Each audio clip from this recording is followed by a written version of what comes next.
Yo, what's going on, guys? It's Dude here, and today we're back with another video.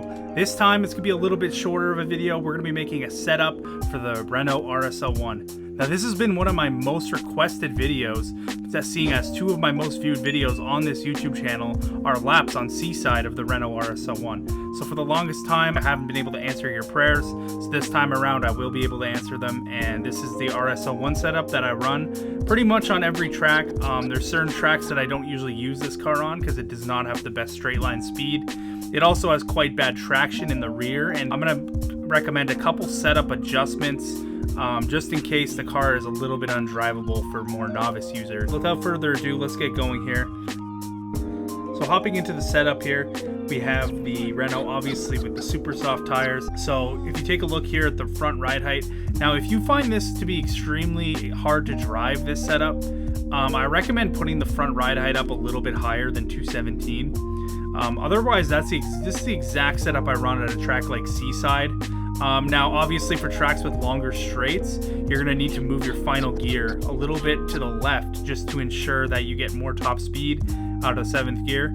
This is a good overall type of transmission for Seaside or Yamagiwa or that kind of thing.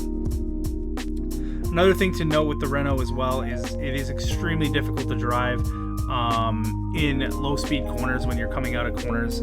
Getting traction is a little bit difficult.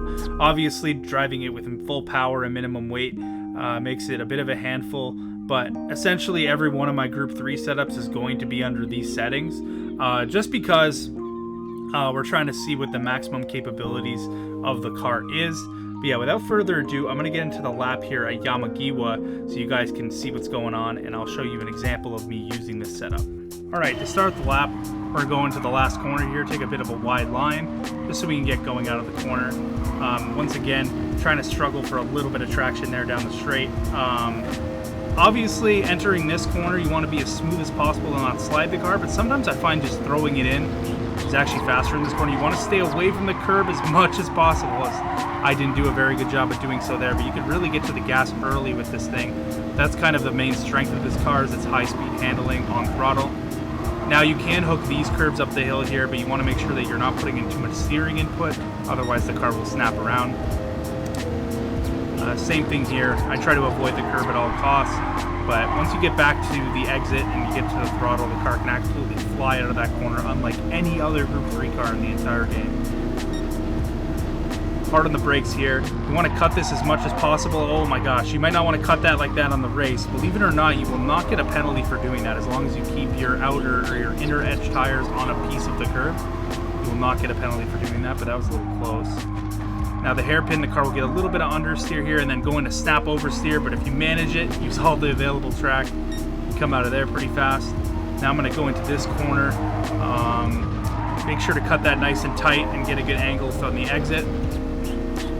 And once again, this is going to be a struggle for traction, but we'll get the car turned in. We're a little bit wide, unfortunately, but it's all about traction, like I said, and we're able to get it through here. Short shift a little bit into third so I don't lose the rear.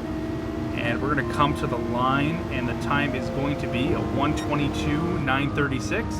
That's the type of lap I'm looking for, and I'm sure it could be optimized a little bit more, but at the end of the day, it's actually a pretty solid lap that would be definitely a good target for any of you guys out there. So yeah, that's about it, guys. I hope you enjoy the video. I'm not going to let it drag on too long, but that's the setup for the Renault RS01. I hope you guys have a great day, and I'm out. Peace.